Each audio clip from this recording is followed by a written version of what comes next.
que va a ser larga la clase. Pero voy a tratar de transmitirles un tema que es bastante complejo de entender si leen el artículo, pero fácil de aplicar una vez que manejan los conceptos. El consenso Musa. ¿Quién sabe qué es el consenso Musa o tiene una idea de lo que es un consenso Musa? ¿El consenso Musa? ¿Alguien puede decir sobre qué trata? Es la evaluación ecográfica del biométrico, exactamente. El consenso Musa es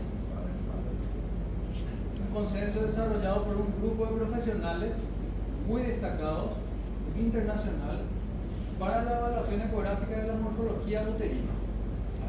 El acrónimo MUSA corresponde a la evaluación de la morfología uterina. Y este consenso que hicieron estos especialistas en ecografía a nivel mundial trata de congregar cómo tenemos que describir las imágenes que vemos, cómo tenemos que buscar las imágenes y utilizar términos consensuados para poder llegar a un diagnóstico. El objetivo inicial no era ver qué imagen va con qué diagnóstico, era ver cómo describir las imágenes más características que se encuentran. ¿Y cómo nació esto? Nació a partir del consenso de Figo para tratar de clasificar las causas de sangrado uterino normal, que es el consenso Palm-Cohen. Palm es en inglés palma y coin es en inglés moneda. Entonces todo lo que es palm de palma corresponde a patologías que son anatómicas, o sea, pólipos, adenomiosis, miomas y tumores malignos. Y lo que es el coin corresponde a los sangrados de origen endocrino, funcional, ¿verdad? Entonces probablemente ecográficamente no vamos a hacer esos diagnósticos. Entonces, como se creó esta clasificación que también incluyó a los criterios de Munro para clasificar a los miomas dentro del útero, que es una unión más o menos de los criterios que usaban los laparoscopistas y los histeroscopistas para clasificar los miomas, fusionó todo eso y hizo una clasificación de niveles de 0 al 8 para clasificar la localización de los miomas. Y esto, la gente que creó el grupo Musa quería ver cómo consensuar también y transmitir a la parte ecográfica. Como ya se había hecho en el 2010 el consenso IOTA para clasificar las masas ováricas, un grupo también importante, y en el 2000, el consenso IOTA en el 2010 el consenso IETA, que era para endometrio. Entonces estos profesionales ya tenían experiencia consensuando descriptores, entonces dijeron vamos a hacer también para el miometrio. Y es así que en el 2015 se crea el consenso Musa y se publica en el Journal Blanco de ultrasonografía de ginecología y obstetricia, todos estos consensos que vamos a ver hoy, que a su vez otra vez fueron reevaluados para la parte de adenomiosis en el 2021, un artículo publicado en el 2021 para recategorizar ya los signos que van asociados a adenomiosis dentro del consenso Musa. Los objetivos de este grupo eran reducir la variabilidad intra e interobservador, por ejemplo, que yo diga que esto es un mioma y que yo diga que esto es un pólipo, pero no describo por qué digo que es un mioma, por qué digo que es un pólipo. Evaluación de los tratamientos médicos o quirúrgicos, por ejemplo, definir para qué vía voy a usar para una tumoración biometrial de acuerdo a su localización, comparar con otras técnicas de imágenes, por ejemplo con la resonancia o la tomografía, comparar estudios y metaanálisis para tratar de usar los términos similares, las formas de medición similares, de tal forma que los metaanálisis sean más representativos, predecir benignidad o malignidad y de acuerdo a eso otra vez también determinar qué tratamiento le vamos a hacer a la paciente, porque es diferente entrar a hacer un tratamiento en una paciente que se sospecha benignidad que realmente es una malignidad. Le estamos empeorando su situación muchas veces si en vez de hacer una histerectomía a una paciente con un sarcoma le estamos tratando como un mioma y le hacemos una morcelación o una extracción histeroscópica. Entonces, lo básico para ustedes que están empezando recién es cómo hacer la evaluación ecográfica del útero y de los anexos. La posición, la forma de agarrar el transductor, el corte sagital, que es la posición inicial, los barridos de lado a lado para poder ver el útero en el corte sagital y de lado a lado, los bordes laterales, y la forma en que tienen que rotar el transductor para hacer el corte transverso del útero. Otra vez desplazar la mano hacia arriba y hacia abajo para ir recorriendo todo el miometrio, y hacia dónde tienen que inclinar la mano para ver, por ejemplo, el ovario derecho, y hacia dónde tienen que inclinar la mano para ver el ovario izquierdo. Esto es algo fundamental que ustedes tienen que tratar de memorizarse, practicar, aunque no estén con el paciente, cómo mover, imaginarse este video, cómo mover la mano, cómo rotar la mano. ¿Por qué? Porque la rotación en sentido horario, o sea, si mi pulgar llevo hacia el otro lado, me invierte la imagen y hace que el ovario derecho me aparezca a la izquierda y el ovario izquierdo a la derecha, y así es como hacemos los diagnósticos erróneos de quiste de ovario, y entra el cirujano para sacar el ovario derecho y resulta que el ovario izquierdo era el que tenía la patología. La misma cosa para diagnosticar úteros en ABF o RBF. Todo eso con esta técnica, que es la que tienen que tratar de manejar, básica, van a poder minimizar los errores. ¿Qué nos dice el consenso IOTA? Que preferentemente, siempre que sea posible, vamos a hacer la evaluación del miometrio por vía transvaginal. Es la ideal por la mayor resolución que tenemos, por la mayor capacidad que tiene la vía para hacer diagnósticos y clasificar patologías. Las transabdominales vamos a dejarlas principalmente cuando encontramos masas grandes o cuando la paciente no puede hacerse una ecografía transvaginal, por ejemplo, menores de edad, o que no han iniciado relaciones sexuales, o que hayan sido operadas y el canal vaginal haya quedado estrecho, o que hayan sido sometidas a radioterapia y no se puede introducir el transductor por el canal vaginal. En ese caso, entonces vamos a utilizar la vía transabdominal, y si es necesario se puede utilizar también la vía transrectal. El plano coronal es un plano muy difícil de evaluar cuando hacemos la ecografía, tanto por vía abdominal o por vía transvaginal, por la posición que tiene el útero en relación a nuestro transductor. Entonces, si tenemos la herramienta 3D, esto nos va a ayudar a hacer un análisis en ese plano que no podemos evaluar normalmente con la ecografía 2D, que es el plano coronal, para poder evaluar principalmente también la forma del fondo uterino para diagnosticar malformaciones uterinas, malformaciones miolerianas, como también para evaluar esto que se llama zona de unión o JZ, junction zone. Perdón por mi inglés, desastre, yo estoy con el inglés. Bueno, medidas, forma y contorno externo es lo más básico que tenemos que aprender. Todas sus prácticas tienen que enfocarse en primer lugar en obtener la imagen correcta, medir en forma correcta, individualizar en forma correcta los contornos del útero y después ya ir analizando si hay alguna anormalidad. Aprender a identificar la zona de unión cuesta al principio, de hecho cuesta muchas veces identificar el endometrio, los límites del endometrio. Con la práctica eso se va ganando. Hay diferentes tipos de endometrio de acuerdo al momento del ciclo, de acuerdo a las características de la paciente, de acuerdo a si recibe o no tratamientos hormonales. Todo eso, esas variantes van a tener que ir evaluando. Descripción de la patología miometrial, ecogenicidad general, lesiones, sombreado, etcétera, que es de lo que vamos a hablar ahora, y la vascularización del miometrio y lesiones miometriales. La posición uterina, probablemente esto ya habrán dado otra parte básica de ginecología.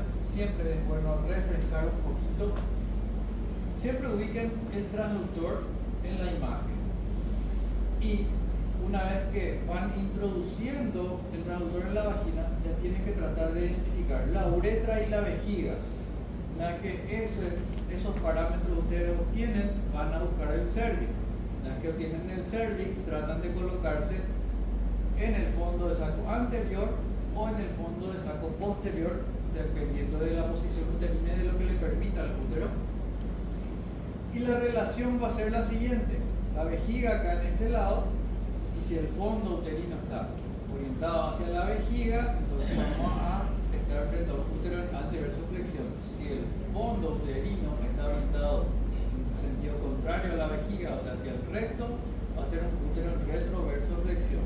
¿Por qué es importante que aprendan a distinguir esto? Porque la posición de la cara anterior del útero va a variar en relación a la posición uterina. En un útero en anteversoflexión, la pared anterior va a estar en proximidad al transductor, mientras que en un útero en retroversoflexión, la pared posterior es la que va a estar en proximidad al transductor. Y eso tienen que saber para localizar las lesiones miometriales, identificar bien cuál es la pared que están viendo y en cuál de las paredes está la lesión. Después van a tener otras posiciones, como las posiciones indiferentes o intermedias, que también van a ser un desafío cuando es muy poco móvil el útero para poder obtener imágenes. En cuanto a la medición, una vez que ya obtuvieron el corte sagital del útero, tienen que saber cómo van a medir el útero. Primero definir los límites, definir bien el fondo, los contornos anteriores, los contornos posteriores, definir los límites del cuello. Siempre que van a hacer una medición se debe ver toda la longitud del canal endometrial, de la cavidad endometrial y el canal cervical. ¿Qué nos dice el consenso MUSA para la medición? Recomiendan hacer 3 mediciones del útero, una medir desde el fondo hasta el inicio de la cavidad endometrial, la segunda desde el inicio de la cavidad endometrial, o sea, del fondo de la cavidad endometrial hasta el orificio cervical interno, y la tercera el cuello.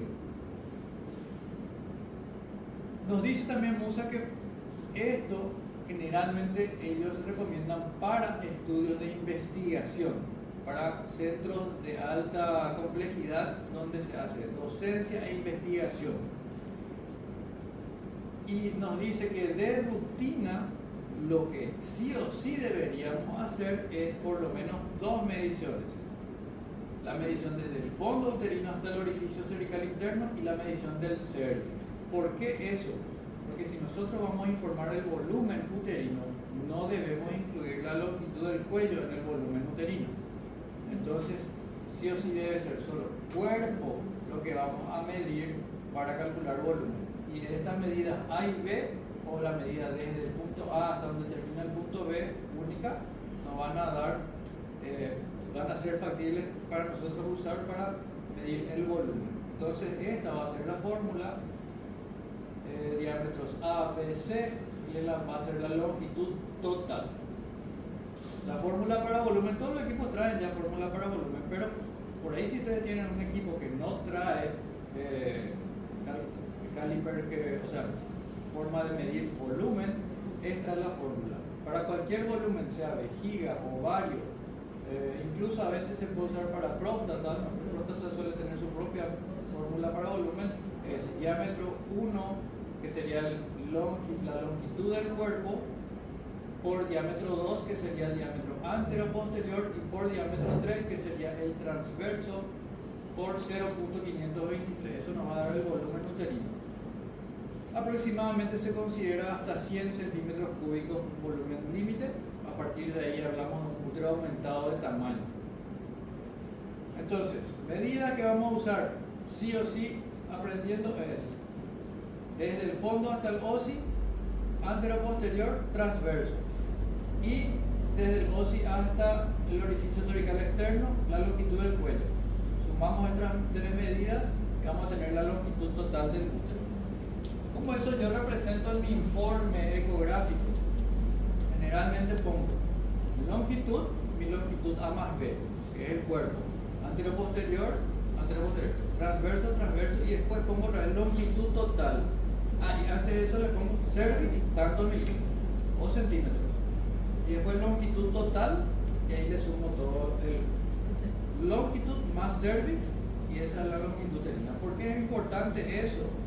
Porque muchos pacientes van a ser sometidos a procedimientos invasivos, histeroscopías, legrado uterino instrumentales, AMEO inclusive, y el médico quiere saber hasta dónde puede meter la cureta, la legra, el tubito, la cánula de aspiración o el histeroscopio, ¿ya?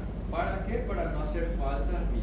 yo le pongo a mi médico que mi útero mide 100 centímetros de largo, entonces él más o menos tiene una idea de que no debería pasar la histeroscopía de los 10 centímetros. Si pasa eso, probablemente es porque perforó el fondo uterino. Entonces, por eso es muy importante tener la longitud total también en el informe.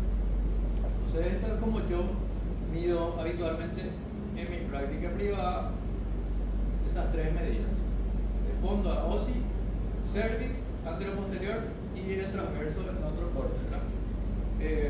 En los públicos hasta ahora se suele usar, incluso nosotros en IPS solemos usar directamente la medida única desde el fondo hasta el orificio cervical externo, pero una medida que de a poco tenemos que ir tratando de abandonar.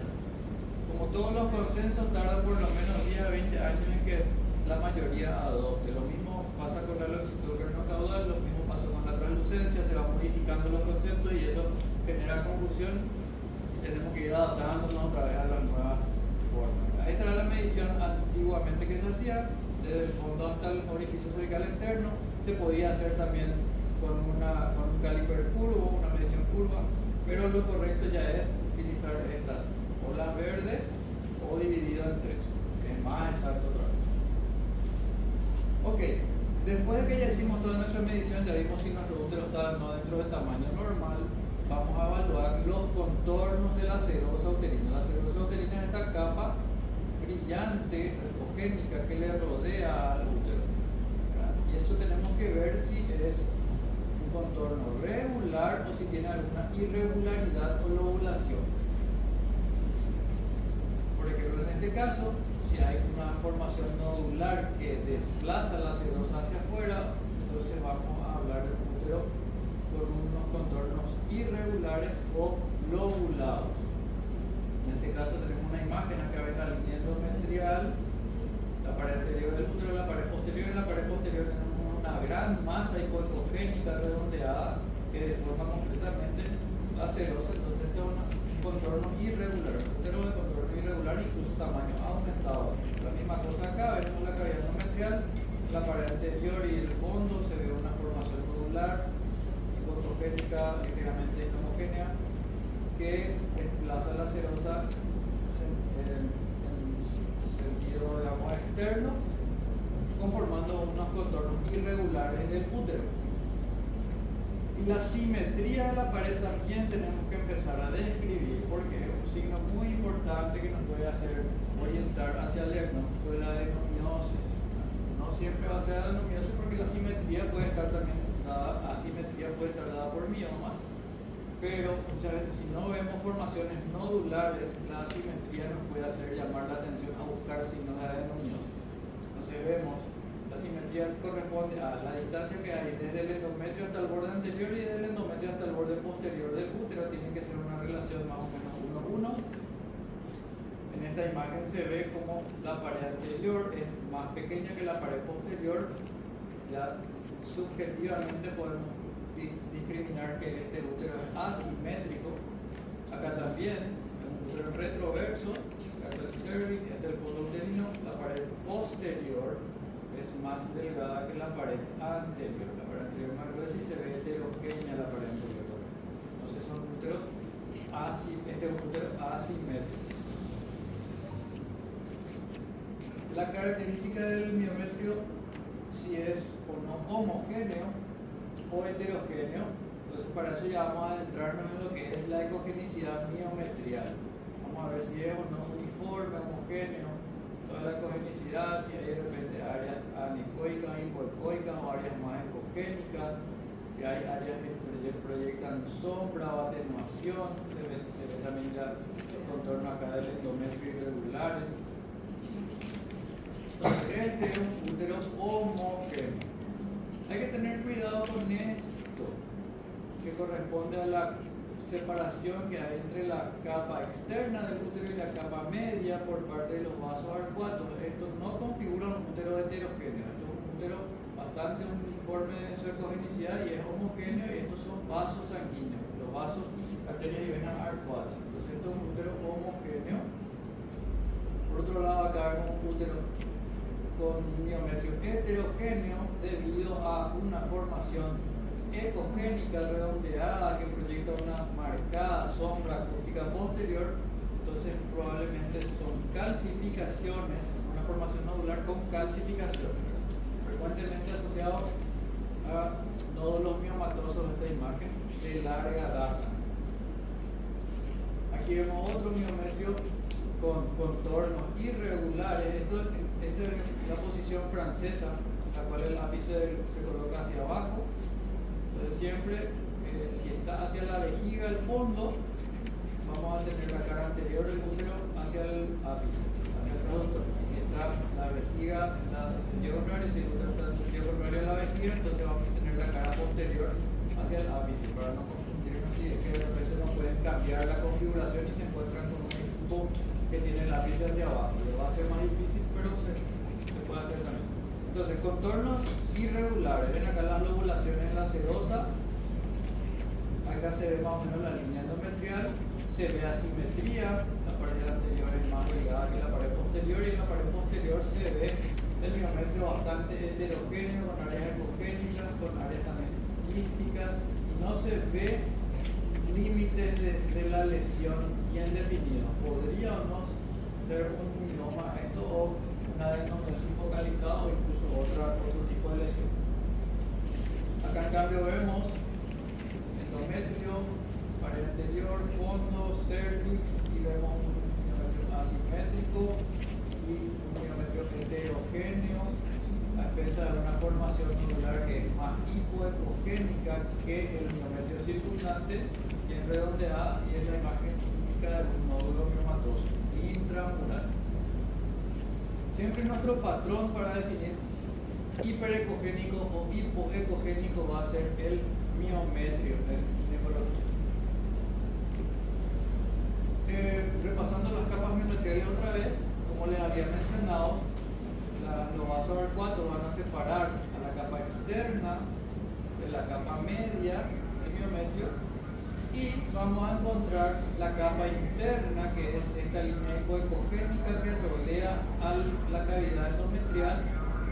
Corresponde entonces a la capa interna miometrial, fibras musculares lisas, muy vascularizadas, es donde nacen las arterias espirales, donde están las arterias basales, y que es lo que llamamos zona de unión o línea hipoecogénica subendometrial.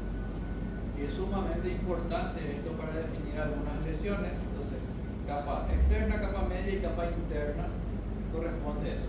Acá, por ejemplo, se ve la zona de unión en un corte en 3 dimensiones, cual tenemos el corte sagital, el corte transversal y el corte coronal, como se ve en el endometrio ecogénico, y un halo hipoecogénico que le rodea a la línea de unión, la zona de unión, bien uniforme, sin interrupciones, bien definida, sin brotes.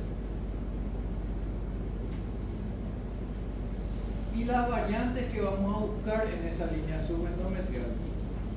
¿Cómo podemos describir la línea subendometrial? La anterior, por ejemplo, era una regular. Después vamos a tener irregular, como en este caso, en el cual se ven las irregularidades tanto internas como externas. Vamos a buscar interrupciones en la línea subendometrial.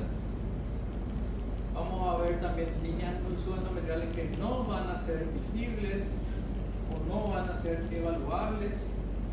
Y también puede haber una combinación de irregularidad, ausencia o no visibilidad. Siempre que tengamos irregularidad o ausencia o zona de ausencia de visibilidad, tenemos que describir en qué parte es.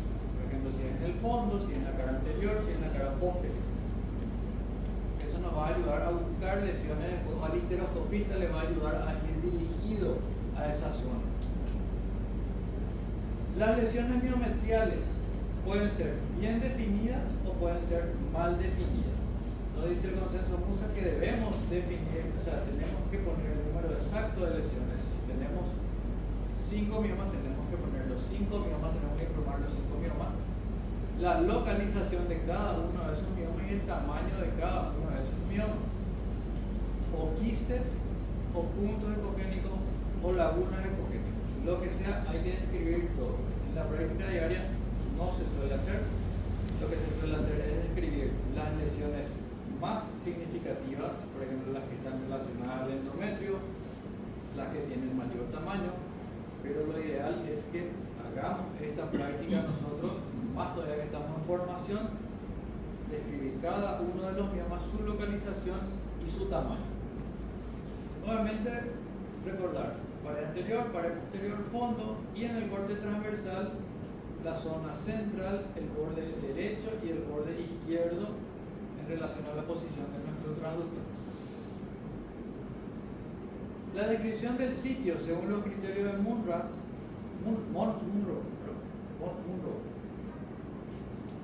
se describe como el sitio. El sitio, para lesiones bien definidas, vamos a usar la clasificación de Figo, que va del 1 al 7, pero realmente es del 0 al 8, que es el 0 va a ser intracavitario pediculado, el 1 va a ser submucoso intramural con menos del 50% de la lesión intramural, o sea que más del 50% del nódulo va a ser intracavitario. El tipo 2 o el sitio 2 va a ser intramural con más del 50% dentro del miometrio, o sea, menos del 50% sobresale. El 3 es 100% intramural, pero contacta con la línea endometrial, con la zona de unión. El 4 es 100% intramural sin contactar, o sea, deja espacio entre el endometrio y el nódulo y entre la serosa y el nódulo. El 5 es subseroso, más del 50% intramural, menos del 50% hacia afuera.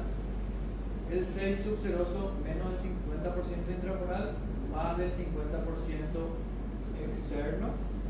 Después viene el 7, que es el subseroso pediculado. Y después están los de tipo 8, que son, por ejemplo, los miomas de localización en cuello uterino o en el ligamento ancho, o que están ya fuera de la situación de los sitios citados. Es lo mismo, las localizaciones, cuáles van a ser los submucosos, cuáles van a ser los intramurales, cuáles van a ser los subserosos. ¿Y qué pasa cuando tenemos un mioma muy grande que contacta con la serosa y también contacta con la mucosa? Entonces eso se llaman transmurales.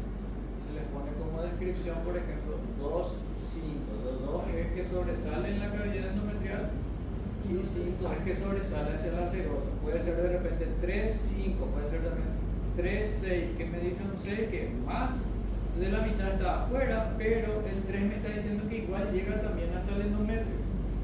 Entonces son miomas grandes que abarcan mucho y es muy importante esa descripción para el médico que va a hacer el tratamiento quirúrgico, porque quiere saber si va a tener un margen para ir a operar por fuera, por ejemplo, por laparoscopía y no lesionar el endometrio en una paciente que desea embarazarse, o uno que va a hacer una cirugía por histeroscopía y que tiene miedo de perforar el útero entrando demasiado ya hacia adentro del miometrio. Entonces acá vemos que muchas veces las lesiones no vamos a poder definir bien en 2D, si es submucosa 100% o 50% o menos del 50%.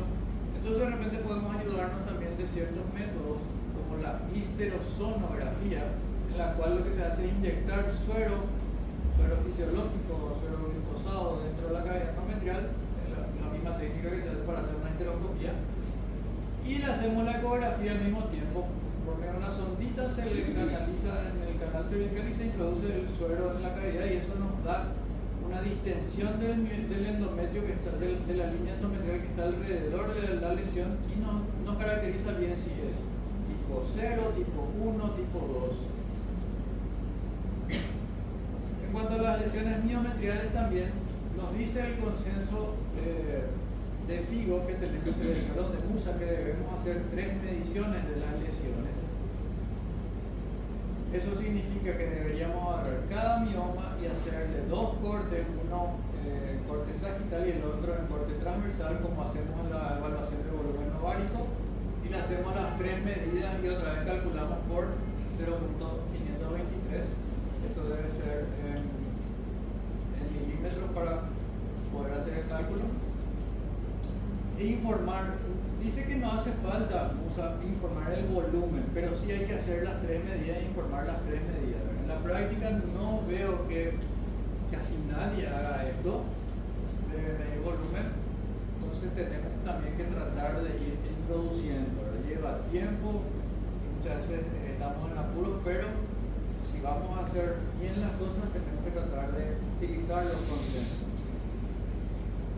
El margen libre de lesión también es algo que no se suele describir. Se suele describir nomás ya si es un mioma tipo 5, subseroso por ejemplo, o si es un mioma tipo 2, mucoso. No se informa el margen que hay entre el endometrio y el nódulo o entre la serosa y el nódulo. ¿Y esto para qué es útil? También por el mismo motivo que les dije. El médico que quiere hacer un tratamiento quirúrgico quiere saber cuánto margen tiene para trabajar libremente.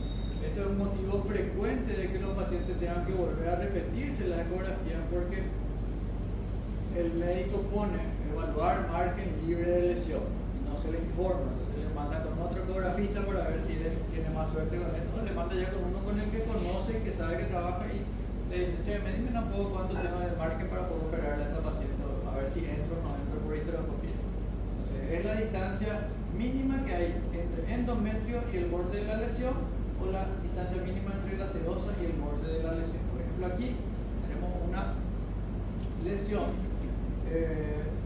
nodular hipocogénica en la pared anterior en un útero en RBF, que se ve claramente que deforma la serosa en un nódulo hematoso, clasificación FIGO 6 puede ser, sí, porque un poquito da el 50% más o menos, o 60% está por fuera. Y yo le tengo que informar cuánto de endometrio hay, cuánto de tejido hay desde el endometrio hasta el nódulo, 2 milímetros, 3 milímetros, 4 milímetros, 5 milímetros, para que el médico cuando entre por histeroscopía pueda entrar tranquilo a sacar este nódulo por la laparoscopía. Y acá uno que probablemente va a ser extirpado por histerosonografía, histeroscopía. Entonces vemos que es un mioma que se proyecta dentro de la cavidad endometrial, pero también tiene un gran margen intramural. Es un FIGO 2. ¿Por qué? Porque tengo margen libre desde la serosa hasta el nódulo.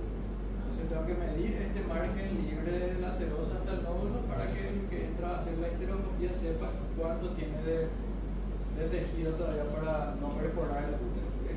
Entonces, FIGO 2, FIGO 6.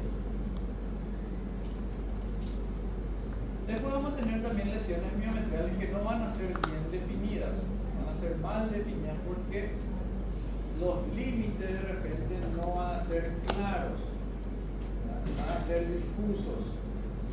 Frecuentemente se ve esto en adenomiosis focales o en adenomiosis difusas. De repente las focales parecen nódulos miomatosos, pero no se pueden definir bien los límites, y las adenomiosis difusas no se puede definir ya límites. Se ve nomás que agarra por la cara posterior, pero no sabe bien de dónde abarca. Las lesiones mal definidas pueden ser localizadas o difusas. ¿Cuándo vamos a hablar de una lesión localizada? Cuando menos del 50% del volumen uterino está afectado, y una difusa va a ser cuando más del 50% del miometrio está afectado, el volumen uterino está afectado.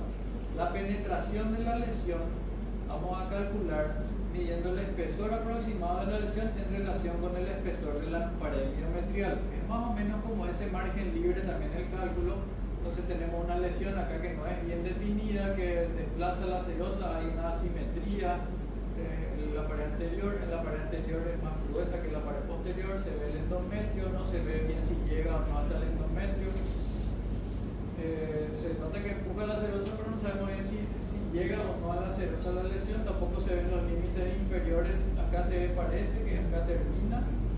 Entonces medimos más o menos de acá hasta acá va la lesión, y ese sería nuestro miometrio, el espesor del miometrio. Entonces la penetración sería más del 50% acá.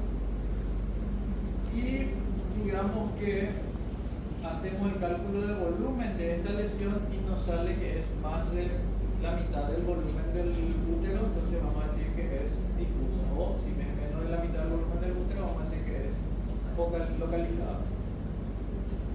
Después tenemos otro tipo de lesiones difusas, como por ejemplo las imágenes lacunares ecogénicas, con anillo hipoecogénico a su alrededor. Tenemos también puntos ecogénicos que pueden estar dispersos, pueden ser alejados del endometrio o en contacto con el endometrio, estas lesiones. Y vamos a ver también el tipo de vascularización que pueden tener estas lesiones. Acá se ve otra vez una asimetría el contorno no está tan afectado acá en la lesión, el contorno regular, pero si hay una asimetría y no es uniforme esta lesión y no se ven bien los límites tampoco. Y se ve el flujo translesional al Doppler. Ok, hablé hace rato de la ecogenicidad de las lesiones, que hay que comparar con el miometrio que les rodea con el miometrio normal. Entonces vamos a poder definir, cuando es una ecogenicidad uniforme, puede ser hipoecogénica, puede ser isoecogénica o puede ser hiperecogénica. Y si no es uniforme, vamos a tener una ecogenicidad mixta, que puede tener áreas más ecogénicas y áreas más hipoecogénicas, que es muy frecuente ver.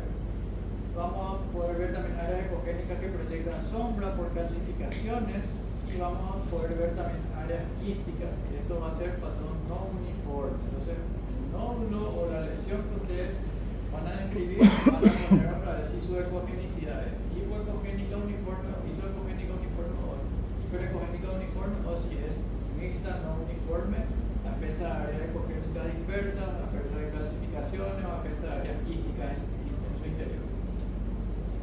Acá vemos en el tamaño aumentado, este es un uniforme hipoecogénico, se ve así, uniforme hipoecogénico, uniforme isoecogénico, como prácticamente tiene la misma ecogenicidad del miometrio normal, y esta es una formación nodular que sobresale en la pared anterior, vemos el retroverso desde el hito de abajo, isoecogénico, y puede ser también hiperecogénico, como esta imagen nodular. Las hiperecogénicas siempre van asociadas a una degeneración grasa de los nódulos miomatosos por lo general. Entonces, cuando ven esto, piensen en un nódulo miomatoso con una degeneración de tipo adiposa o grasa.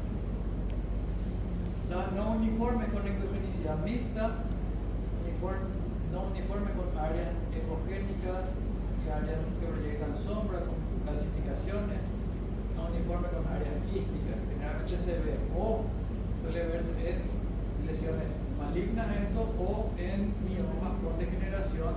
Principalmente pueden encontrar esto en embarazo. La degeneración roja se ve más frecuentemente durante el embarazo, también se llama degeneración hialina. Las características de las sombras que pueden presentar estas lesiones también nos van a definir o nos pueden orientar hacia algún tipo de lesión benigna o maligna o difusa o focal. Cuando el sombreado es en los bordes, como por ejemplo este que está sombreado aquí en los bordes, podemos pensar en lesiones nodulares miomatosas. Los miomas son los que más frecuentemente nos van a dar sombra en borde o como se le llama también artefacto de nódulos laterales. La sombra puede ser interna, por ejemplo este que presenta sombras internas, puede ser completa y puede ser también en forma de abanico. Voy a mostrarles después de las que son en abanico. Perdón, este es en abanico.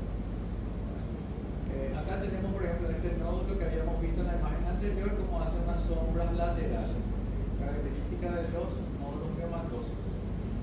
Este tiene sombras también internas.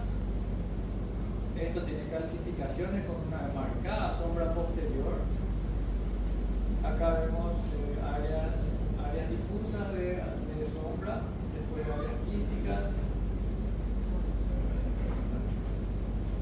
Esto es sombra en abanico. Vemos áreas quísticas y vemos refuerzo posterior. Y siempre recuerden eso. Refuerzo posterior sinónimo de líquido. Sombra posterior sinónimo de sólido. La única excepción son los teratomas. Tamaño. Hay que describir el tamaño de las lesiones quísticas, la congenicidad. Es muy importante cuando se ve una lesión quística informar si tiene anillo ecogénico a su alrededor también, porque eso le define lesiones de adenomiosis. Islas, líneas y brotes subendometriales. ¿Cómo le vamos a llamar a estas lesiones? Son lesiones ecogénicas con un anillo ecogénico a su alrededor. A esto se le llama islas subendometriales. Después están los puntos ecogénicos miometriales y están los puntos ecogénicos subendometriales que tienen relación con el endometrio. Vamos a tener también las islas que están en contacto con el endometrio y las islas que no están en contacto con el endometrio, y vamos a llamarle brotes a estas áreas ecogénicas que sobresalen del endometrio hacia el miometrio. Brotes, brotes, brotes. Quistes miometriales, islas hiperecogénicas, líneas subendometriales, puntos ecogénicos, quistes intramiometriales, quistes intramiometriales con anillo ecogénico. Generalmente todos estos son signos de adenomiosis o cicatrices en pacientes con procedimientos invasivos como legrado, multípara, endometritis, pueden dejar también ese tipo de lesiones y que puede confundir. Por eso no son, digamos, algunos de ellos no son signos directos de adenomiosis. La vascularización es súper importante recordar. La arteria uterina da sus ramas ascendentes y descendentes para el cervix. Ascendente, que la ascendente va a dar las ramas arcuatas que van a llegar a la pared miometrial. En arco van a ir hacia la línea media a confluir, van a formar estos arcos. Estas arterias arcuatas otra vez van a dar las arterias radiales, y las arterias radiales a nivel de la línea subendometrial van a dividirse en basales y espiraladas. Esa misma vascularización podemos estudiarla con el Doppler para ver si mantiene su patrón uniforme.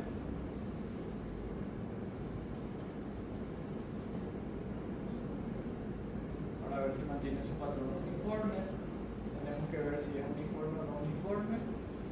¿Cómo vamos a estudiar esto con el Doppler? Nuestro equipo tiene que estar preseteado para estudiar esto. No es que uno aprieta el botón de Doppler y ya le va a salir esta imagen.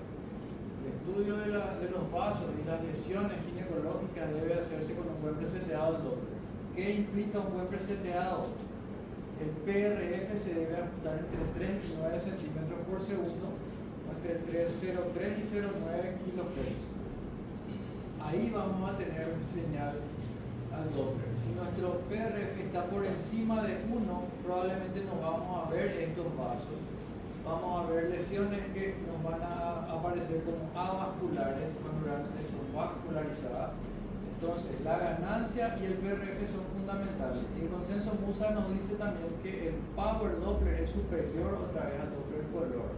Ya dieron base física, el Power Doppler es mucho más eficiente para detectar vasos de baja velocidad, flujo sanguíneo de baja velocidad, pero no nos da dirección, ¿verdad?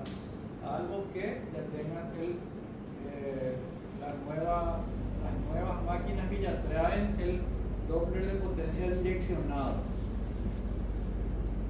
Entonces vamos a estudiar, y el consenso Musa dice que nos sirve de mucho el Doppler pulsado. La evaluación de la velocidad o el índice de resistencia no tiene demasiada utilidad en una evaluación rutinaria del miometrio. Entonces, nuestro patrón puede ser uniforme o no uniforme, ¿verdad? Puede ser localizada las lesiones, la circunferencia, el aumento de la vascularización. Este patrón uniforme, se ven los vasos arcuatos rodeando el útero al Doppler. Esto es no uniforme, se ve un aumento marcado de la vascularización en la pared anterior. Cuando no es uniforme, tenemos que describir también si el patrón es circunferencial, intralesional o si es ambos, ¿verdad? Si tiene periférico y central el flux. Y también debemos utilizar esta escala de color o score de color de FIBO que se introdujo por primera vez con consenso IOTA, que es la misma que el consenso IOTA, que nos indica cuando es de tipo 1 es que no se detecta ningún tipo de flujo. Cuando es de tipo 2 el color es mínimo, como en este caso por ejemplo es circunferencial periférico mínimo. Después tipo 3 y tipo 4 ya van a ser moderados y abundantes. Y esto puede ser también periférico o central otra vez. Entonces, vamos a describir la cantidad de color, sin color, color mínimo, color moderado o abundante. Y si hay una vascularización asimétrica, hay que poner el score de color en la zona más vascularizada. Por ejemplo, este sería un score 4 en esta zona, en la zona de la base de la lesión nodular, que tiene también flujo intralesional, pero ya es más bien moderado a mínimo el flujo intralesional acá en esta imagen. Acá es obviamente periférico y central mínimo, periférico moderado, central mínimo. La localización de los vasos y si es uniforme o no uniforme. Después cuando den consenso IETA van a ver también si hay un pedículo único, si son múltiples los pedículos vasculares que se ven. La vascularización translesional, que es muy frecuente en la adenomiosis, se ve así: vasos atravesando, manteniendo esa dirección que tienen las arterias radiales, ¿verdad? De fuera adentro del flujo, atravesando las lesiones, sin flujo perilesional. Muy bien. Ahora, todos estos hallazgos tenemos que usar para categorizar cierto tipo de lesiones. Las más frecuentes que van a encontrar van a ser los miomas, en segundo lugar las adenomiosis. En último lugar, las lesiones malignas. Las características de adenomiosis que fueron actualizadas en el 2021 ya en signos directos e indirectos, esto no estaba descrito anteriormente en el consenso muso original, van a ser los quistes con borde ecogénico que les demostré. Esto es categóricamente adenomiosis hasta demostrar lo contrario. Las islas hiperecogénicas que vimos también en imágenes anteriores, categóricamente adenomiosis hasta demostrar lo contrario. Y las líneas y los brotes ecogénicos subendometriales, cuando entran desde el endometrio hacia la cavidad, hacia el miometrio, esto también son signos de adenomiosis por lo general. Los indirectos son la asimetría, que dije que siempre que tengamos asimetría hay que buscar signos de adenomiosis. Las sombras en abanico, es muy frecuente ver las sombras en abanico también en pacientes sin adenomiosis, pero ahí tiene que llamarnos la atención y ir a buscar estos signos. El útero globuloso, un volumen mayor a 100 en una paciente generalmente que tiene un solo parto, nulípara, es claramente un útero aumentado de tamaño y hay que buscar signos de adenomiosis. La vascularización translesional, la zona de unión irregular y la zona de unión interrumpida. No es, digamos, exclusivo la adenomiosis, pero tiene que hacernos pensar también en pacientes que tienen clínica. Los signos directos van a ser entonces presencia de tejido endometrial ectópico y los signos indirectos son secundarios a la presencia de tejido endometrial.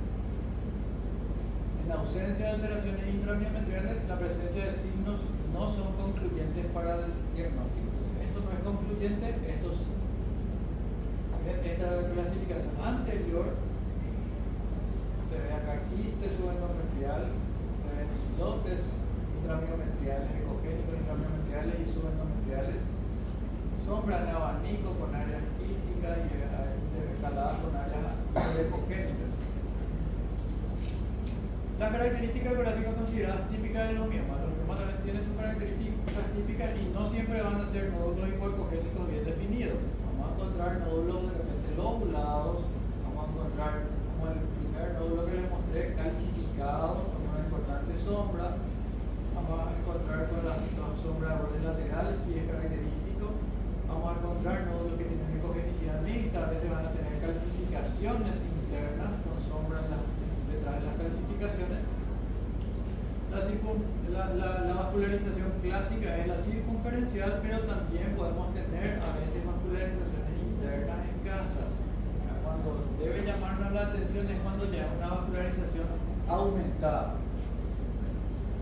Tenemos miomas que van a ser atípicos, entre ellos están los de la degeneración, las degeneraciones gasas, las degeneraciones hialinas, las degeneraciones cálcicas, y que nos pueden confundir de repente con lesiones malignas o hacer sospechar lesiones malignas. ¿Cómo vamos a diferenciar entre lesiones malignas y miomas clásicos? Les voy a mostrar algunos signos que vamos a tener en cuenta. Esta es una tabla que después van a repasar ustedes. Les voy a dejar en mi clase PDF a Angie. Van a tener las características clásicas de los miomas típicos y de la adenomiosis típica, ¿verdad? Entre estos siempre vamos a tener puntos intermedios, puntos grises de difícil diagnóstico. Las variantes de los miomas, hay variantes de miomas que pueden ser tumores de significado incierto, que no sé, de repente la anatomía patológica nos dice otra vez que no se entiende bien si es algo maligno o no, que es sospechoso nomás, se le va a llamar tumores de músculo liso de potencial maligno incierto. Esto coincide con mi apellido. Y después están los sarcomas uterinos y otros tumores uterinos de músculo liso, como los leiomyosarcomas, sarcomas estromadometrial, adenosarcomas indiferenciados, muy difíciles de diferenciar, van a ser generalmente de los fibromas atípicos. Entonces vamos a tener que hacer otro tipo de caracterización. Anteriormente pensábamos, cuando un mioma tiene crecimiento rápido, probablemente es sarcoma. Un trabajo que está ahí el poder, por si quieran ver, que es de Ludovici, encontró que de más de 1000 nódulos que quitaron, 3% más o menos eran malignos. Todos esos nódulos eran de crecimiento rápido. Entonces no es tampoco una característica demasiado certera como para decir este sí o sí va a ser maligno, pero siempre hay que sospechar. ¿Qué más vamos a usar para sospechar? La edad de la paciente primero, ¿verdad? Generalmente un promedio de 56 años, cuanto mayor la edad, más probabilidades, cuanto más joven, menos probabilidades. No digo que no va a haber, pero es menos la frecuencia, porque tengo casos de pacientes de 35, 30, 40 años, ya con diagnósticos hechos de tumores malignos, tanto endometriales como miometriales. Lo característico generalmente es que casi todas van a ser sintomáticas. Sangrado es la principal característica de los tumores malignos. Ustedes saben que los miomas se caracterizan por sangrado durante la menstruación, el aumento del sangrado durante la menstruación, no tanto sangrado intermenstrual. Los tumores malignos van a tener generalmente sangrado continuado. La paciente le dice que para un poquito de sangre ya vuelve a sangrar, para un poquito de sangre vuelve a sangrar. Dolor abdominal, un bajo porcentaje, y otra vez más del 50%, un poquito más del 50% pacientes con menopausia. Características de los sarcomas: vascularización aumentada. La mayoría de ellos, su vascularización va a ser muy irregular y muy aumentada. Y los contornos y las características del nódulo van a ser muy irregulares. Entonces, siempre sospechar. Paciente avanzada, nódulos muy vascularizados, contornos muy irregulares y heterogéneo, patrón heterogéneo, que puede tratarse, y sangrado, que puede tratarse de un sarcoma, hasta demostrar lo contrario.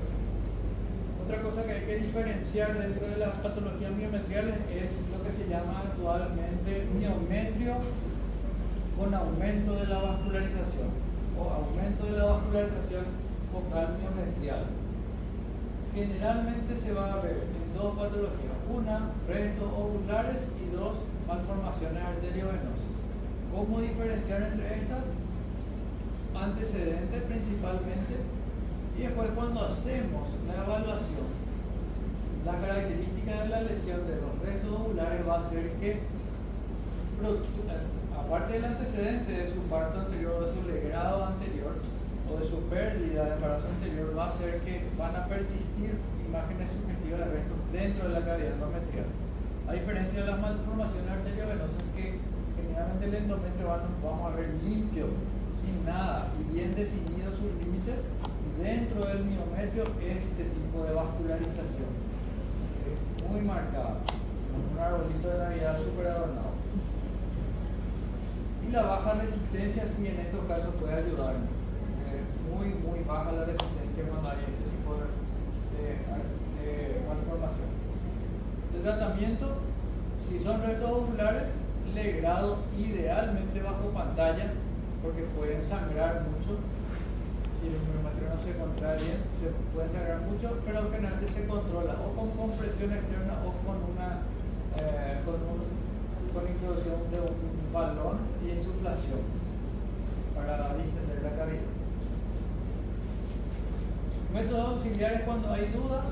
Resonancia magnética es súper útil cuando tenemos dudas en cuanto a si una lesión puede ser o no neoplásica, o si una lesión puede ser un útero miomatoso o puede ser por adenomiosis. Muchas veces vamos a tener úteros que tienen de todo, tienen miomas, tienen signo de adenomiosis, la paciente viene por sangrado, el endometrio no se delimita bien, la unión subendometrial no se delimita bien, no se puede valorar el espesor del endometrio. Entonces en estos casos la resonancia nos ayuda muchísimo, porque en esas pacientes tenemos que tratar de descartar una patología neoplásica o endometrial o miometrial, y es muy difícil porque las características del útero nos dan para que la ecografía nos oriente al 100%. Ayuda mucho la ecografía, nos da ciertas características, pero la resonancia puede ser definitiva para instaurar un tratamiento. También la tomografía, aunque la tomografía no es tan útil en ginecología en las lesiones miometriales, podría de repente ayudarnos para definir si es una lesión ovárica o una lesión miometrial cuando son miomas subserosos periculados de gran tamaño y son miomas con degeneración, por ejemplo. Hemos tenido muchos casos de miomas y embarazos que parecen quistes de ovario malignos, pero que no tienen prácticamente vascularización, no tienen mínima vascularización. Eso ayuda mucho